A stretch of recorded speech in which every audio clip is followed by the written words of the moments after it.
दोस्तों अगर पत्नी आपसी सहमति के लिए राजी नहीं है दोस्तों, तो ऐसे में क्या किया जा सकता है दोस्तों? ऐसे में आप तलाक के बिना अपनी पत्नी से छुटकारा पा सकते हैं दोस्तों। हिंदू विवाह अधिनियम 1955 के तहत न्यायिक अलगाव यानी कि जुडिशियल सेपरेशन ले सकते हैं दोस्तों।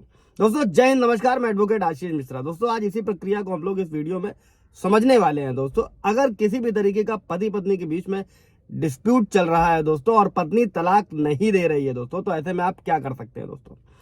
दोस्तों जो जुडिशियल सेपरेशन होता है वो किसी शादी को खत्म किए बिना एक पति पत्नी के बीच औपचारिक सेपरेशन होता है दोस्तों, और ये कोर्ट से परमिशन मिलती है इसकी दोस्तों। और न्यायिक अलगाव के आधार, इसमें क्रुएल्टी के आधार पर यानी कि क्रूरता के आधार पर आप कोर्ट से न्यायिक अलगाव की मांग कर सकते हैं दोस्तों। हिंदू विवाह अधिनियम की धारा 10 के तहत यह व्यवस्था की गई है, हिंदू अधिनियम की धारा 10 में, कि न्यायिक अलगाव प्राप्त किया जा सकता है। और उसको प्राप्त करने के लिए आपको कोर्ट में क्रुएल्टी यानी कि क्रूरता को साबित करना होता है, और उसी आधार पर कोर्ट मान्यता देता है दोस्तों। और क्रूरता में यानी कि क्रुएल्टी में शारीरिक या मानसिक नुकसान दोनों ही शामिल हो सकता है दोस्तों, जो विवाहित जोड़े को साथ में रहना मुश्किल बना देता है दोस्तों।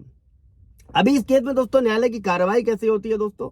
जो कोर्ट होगा वो याचिका की जांच करेगा अगर पति अप्लाई करता है दोस्तों, और आपके और आपका जो जीवन साथी होगा यानी कि पार्टनर होगा उसके बीच सुलह का जो टाइम होता है वो प्रदान किया जाएगा दोस्तों। और अगर सुलह नहीं हो पाती और ये संभव नहीं है तो कोर्ट न्यायिक पृथक्करण की डिग्री पारित कर देता है दोस्तों, और जुडिशियल सेपरेशन की कार्रवाई को आगे बढ़ा देता है दोस्तों।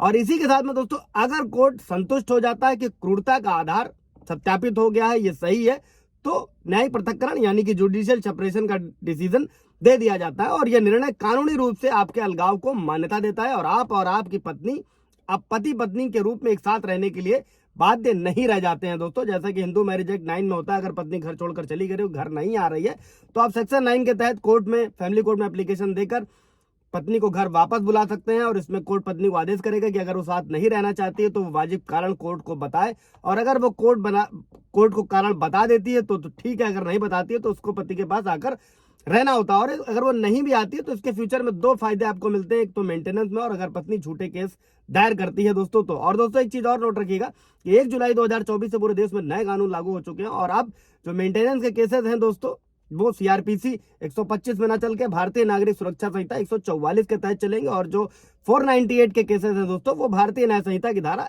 85 के तहत चलेंगे दोस्तों। कोई बदलाव इनमें नहीं किया गया। अभी हम लोग आगे बढ़ते हैं दोस्तों जुडिशियल सेपरेशन की कार्यवाही की तरफ। इसमें यह ध्यान रखना जरूरी है दोस्तों कि जो जुडिशियल सेपरेशन होता है ये किसी भी शादी को खत्म नहीं करता है, बल्कि दोनों पति पत्नी कानूनी रूप से विवाहित रहते हैं, और कुछ वैवाहिक अधिकार और दायित्व जैसे कि विरासत के अधिकार अभी भी लागू रहते हैं दोस्तों। और अगर बाद में तलाक लेने का फैसला करते हैं दोस्तों, तो हिंदू विवाह अधिनियम के तहत जो भी उस समय के आधार होंगे उस पर तलाक के लिए याचिका दायर करी जा सकती है दोस्तों। और हिंदू विवाह उत्तराधिकार अधिनियम 1955 के तहत पति और पत्नी को आपसी सहमति से अगर तलाक लेना चाहते हैं तो उसके लिए भी विकल्प दिया गया है दोस्तों। हालांकि अगर आपका जीवन साथी आपसी सहमति से तलाक के लिए राजी नहीं है तो हिंदू विवाह अधिनियम की धारा 1955 की धारा 13 के सबसेक्शन 1 के तहत क्रुएल्टी के आधार पर तलाक की याचिका दायर करी जा सकती है दोस्तों। अभी इसमें यह समझिएगा दोस्तों तलाक के लिए क्रुएल्टी का रूप क्या होता है दोस्तों। दोस्तों इसमें यह भी समझिएगा, कई सारे मेरे व्यूवर्स का भी सवाल रहता है कि हर एक वैवाहिक आचरण जो पति पत्नी को परेशान करता है वो क्रुएल्टी का बेस नहीं बनाया जा सकता है दोस्तों। और पति पत्नी के बीच केवल चिड़चिड़ापन या झगड़ा क्रूरता नहीं है, हाँ, लेकिन अगर पत्नी माँ बाप से अलग रहने के लिए कहती है दोस्तों तो ये क्रुएल्टी है, और इस पर सुप्रीम कोर्ट का जजमेंट है दोस्तों। इस आधार पर एक तरफा तलाक लिया जा सकता है।